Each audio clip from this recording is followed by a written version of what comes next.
So the bumper replacement on the Nissan Leaf, this is one of those jobs where you don't actually have to disconnect the 12-volt battery.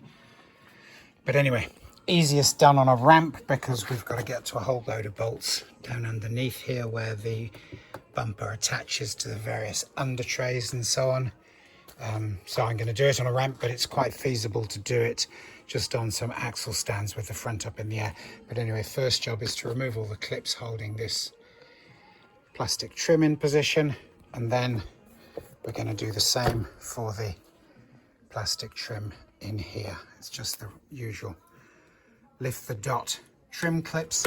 These usually fail quite regularly, so I carry plenty in stock and actually buy these ones in from Romix, who are an aftermarket trim company. Where's it gone? There it is. And these are the ones that I use. They fit multiple vehicles, but I get through hundreds on the various Leafs because they fit basically everywhere that this type of clip is used. Everything that you see that's not bumper coloured, so fog lights, this chrome trim that goes behind the number plate and the plinth that it sits on, etc. This all has to be removed, but I'm going to take the bumper off first because the fixings are in from behind and it's much easier to do on a little table which I've set up behind the car. I like to use these little plastic press to close bags for keeping all the fastenings in, so that I can keep all the fastenings for a particular item with that item. So I gather them all in the tray, pop them in the bag when I put it to one side, then it's all ready for reassembly later.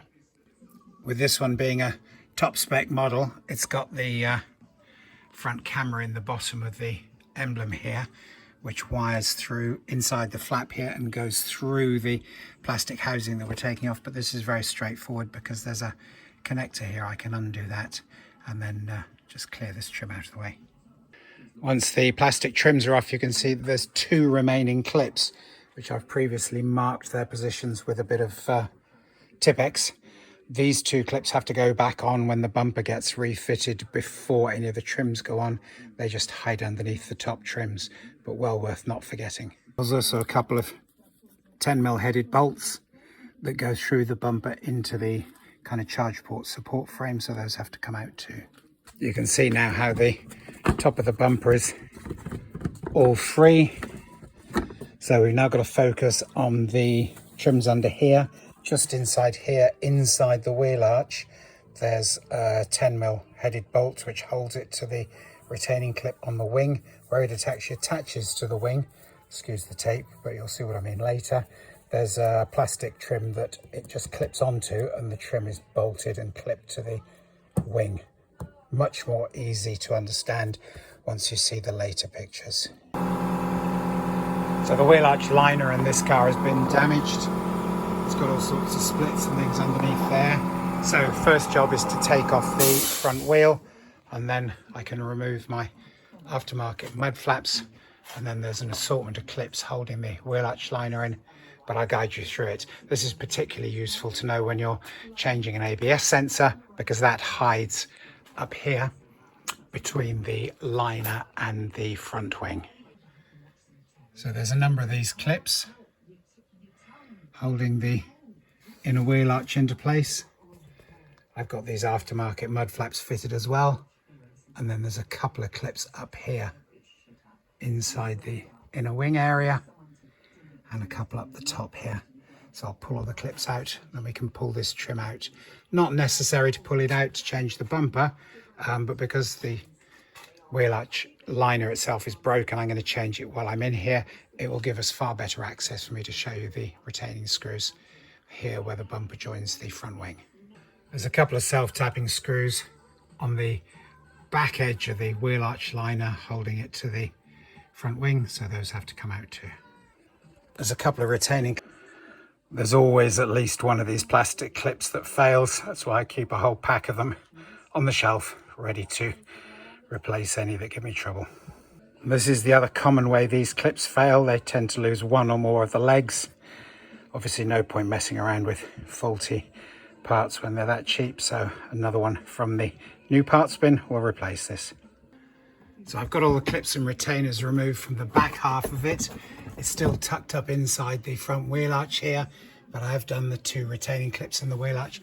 Just got to focus on the bolts that hold it here to the front subframe. You can see how some of these bolts that also hold on these air deflectors are also going into the wheel arch liner. So we'll just whip those out and then we're away.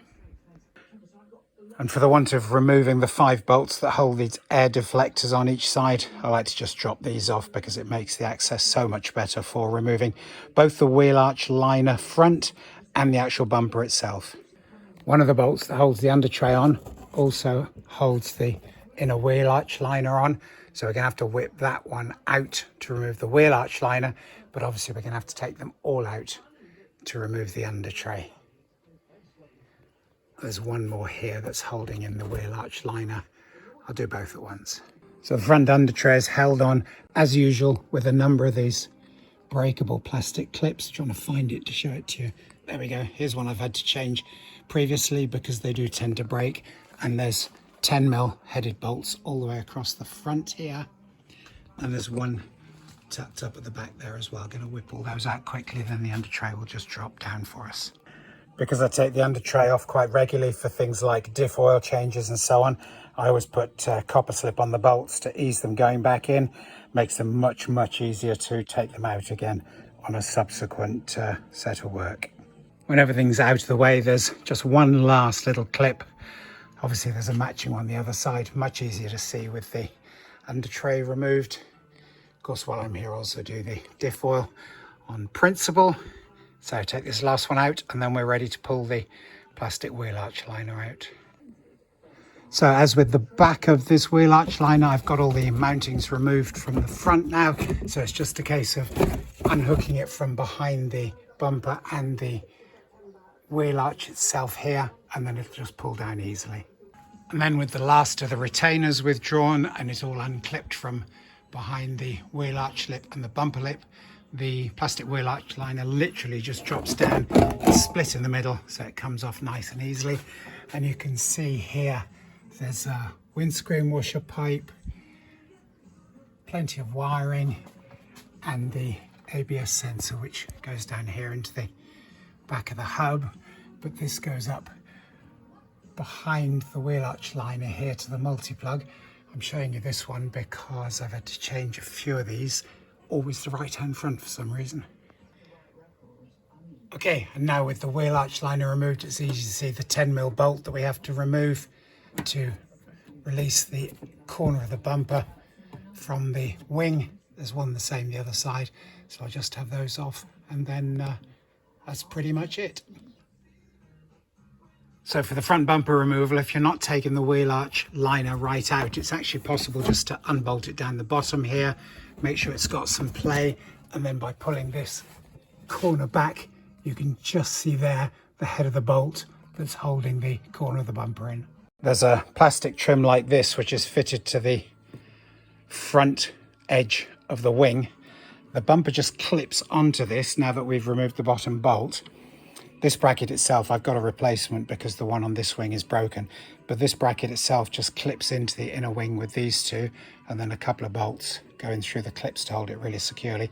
But the bumper literally just pulls away from this after you're done, like that. And then the other side.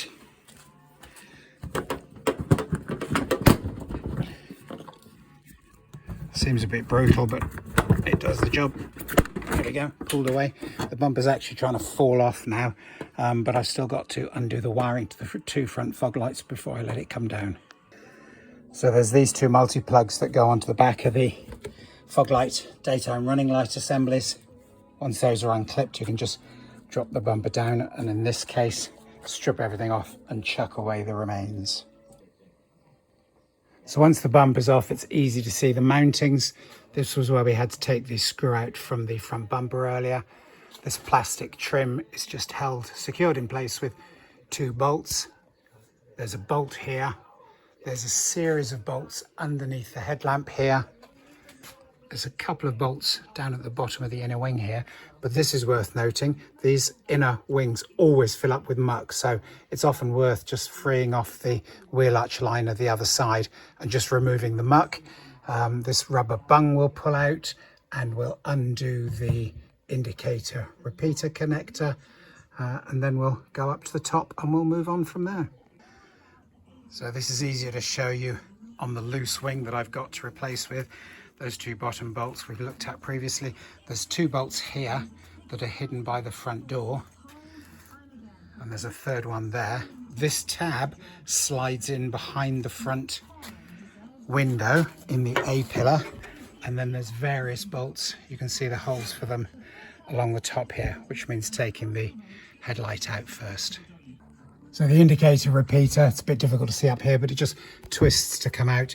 You can see here in the back of the lamp there's a bayonet fitting, and again this is easier to show you off the car.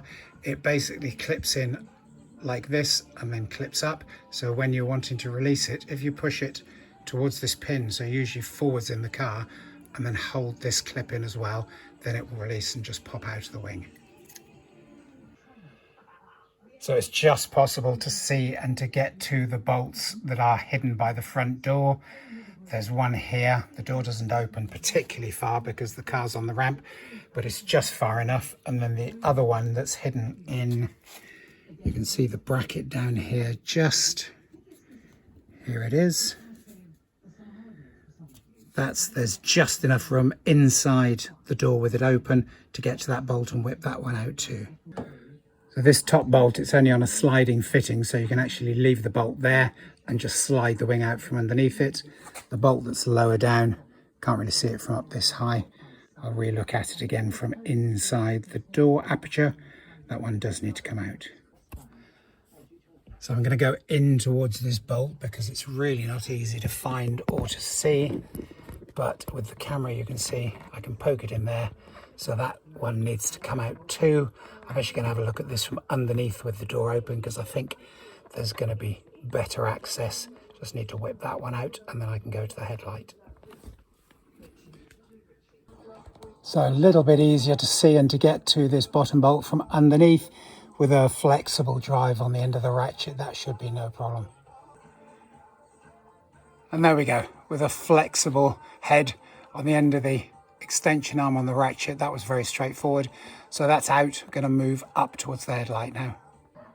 So the trim that covers the top of the wing by the windscreen has to slide upwards slightly to release this little pin at the bottom, and then afterwards when you pull the bottom out, needs to slide downwards slightly so this spike comes out of the square hole in the back of the trim, and then it just pulls away.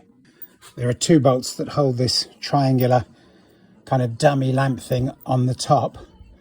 This back bolt also holds on the bracket for this aftermarket gas strut conversion kit that I have, that I use. It saves having to use the bonnet stay all the time. So I'm going to take these two out, and then this unit just clips into place, so it will clip out for me to get to the rest of the headlight mountings. You can see on the back of this unit there's this little spike and socket in the top of the lamp that it attaches onto. Literally just pulls out, and then we've got more access to the retaining bolts, but more importantly right now, access to the rear headlamp retaining bolt. So there are three bolts holding the headlamp on. This bracket actually got broken during the accident with the Deer, but I've previously filled it with some mastic to stick the bracket back. So there's one bolt here, there's one bolt here, and then there's the one that we've just exposed with the trim off there. And then we're going to need to undo the multi-plug on the wiring, and we're away. You can see on the bottom of the headlamp here there's a retaining clip that helps to hold the top of the bumper on, which obviously we've pulled the bumper away previously, and when we refit it, it all just pushes back into here and then clips onto the bracket that I've removed from here, and then bolts with the bolt right down at the bottom, also with the plastic bung that I've removed, so the bolt has got somewhere to go on the new wing. Because this is a top spec Leaf, there's actually two multi-plugs on the back of the headlamp. This top one does the self-leveling motor, which is compulsory with the LED headlights, and the lower multi-plug down here. Bit difficult to see in this darkness, but trust me, there's a multi-plug in there.